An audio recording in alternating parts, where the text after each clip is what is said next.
thanks guys for joining me. This is Kevin Cat's Pajamas Naki, and I have the privilege of bringing you guys a winner's round 1 match here out of the IGN Pro League, the IPL. Yes, down here in the bottom left-hand corner of Xel'Naga Caverns, we have FnaticMSiTTI's TT1 spawning as our green Protoss player.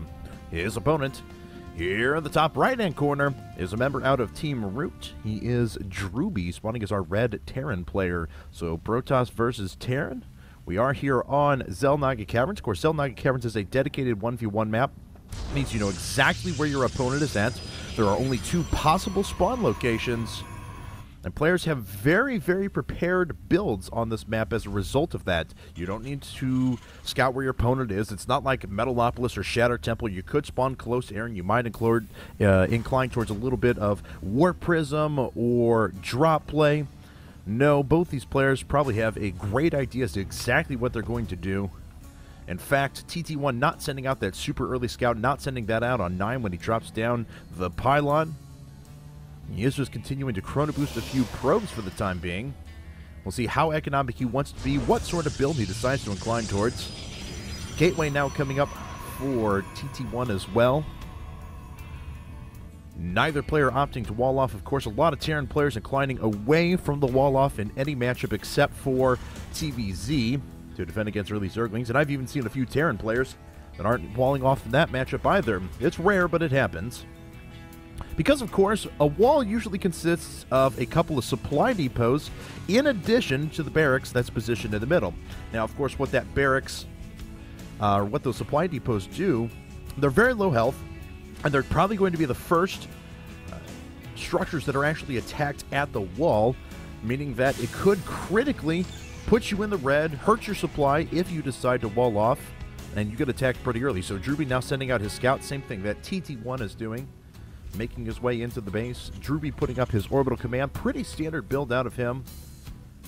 10 supply, 12 racks, 13 refinery, 15 orbital command. He's going to run up now with a Marine, hopefully cut off this probe. And it looks like, with good micro, get out. So ROOTdrewbie kills that early scout. TT1, on the other hand, is going to intercept this SCV eventually. He's gone for a cybernetic score into a quick second gate. Now, he is not saving up any sort of chrono boost or anything like that, so this isn't going to be a super, super fast 4-gate or anything like that. Not that fast as possible 4-gate, for lack of a better term. It looks like he's going into a second gas now. However, there are a number of Stalkers coming up. Probes being chrono boosted at the moment. This is a relatively economic build. Actually, taking a look at the units tab, FnaticMSiTTI's TT1 is up 22 workers to 18, but of course with that mule out for ROOTdrewbie, he is going to be matched pretty evenly in terms of economy.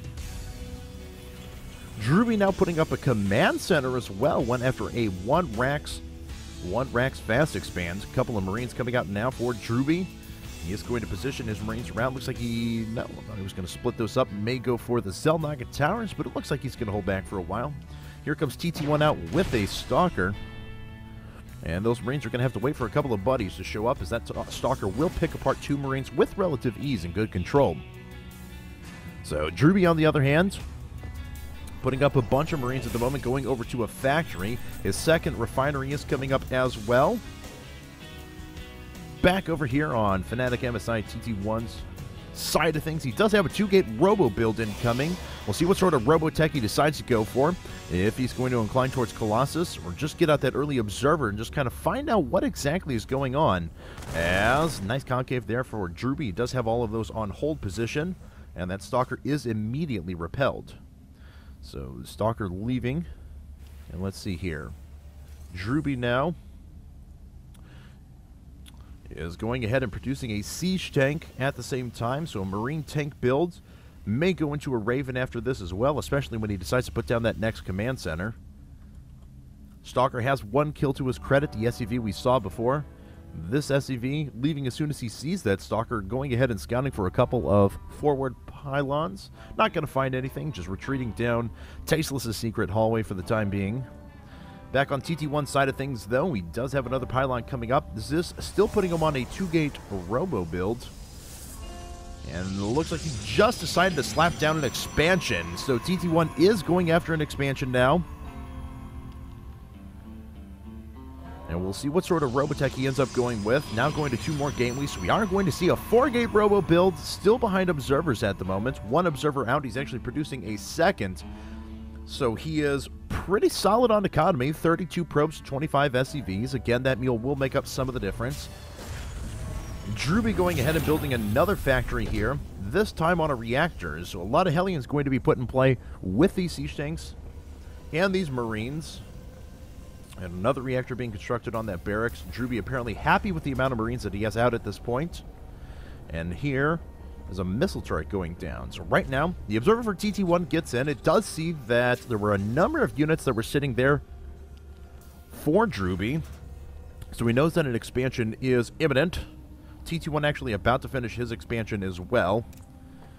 So a lot of the advantage of having the extra orbital command up for Drewbie was nullified there by the fact that TT1 put up his expansion so quickly. And he is going to start chrono boosting out double probes. So TT1 going for a super economic build here, going after some immortals as well. He does see the mass Marines. He also sees the tanks. And it looks like he's going to use gateway units to go ahead and separate off the Marines and just hope that that immortal can purely pick off a bunch of tanks. Immortal trailing at the back right now. Stalkers making their way forward. TT1 wants to move out. Now, I'm not sure how much damage he can do with this, but he is certainly going to try. So TT1's going to make his way up. This missile turret has driven off that observer. TT1 is forced back just a little bit. And because of that positioning, he may decide not to attack. Looks like he is going to pull back for the time being, just going after these destructible rocks to establish himself that gold expansion. So destructible rocks are going to head down here pretty quickly. Drewbie up with a couple of Hellions as well. He does have that reactor factory done now. And we'll follow this little Hellion in as he decides to make his way across the map. Sits there at the Zelnaka Tower, doesn't see anything. He's going to push in now for a little bit of damage. Here it comes! Drewbie making his way into the main. He sees everything that TT1 is putting up. The robotics bay. And there's a couple of units out now for TT1 to go ahead and drive away this Hellion. You will also see the Twilight Council. And it looks like Drewbie is going to take this moment to move out. This is a beautiful timing because of that Hellion scout. He's scouted that this robotics bay was not finished, which means that TT1 has invested a lot into technology that hasn't necessarily paid off quite yet. And Drewbie, with those Blue Flame Hellions, picks off a sentry. And even though he loses a Hellion there, it actually...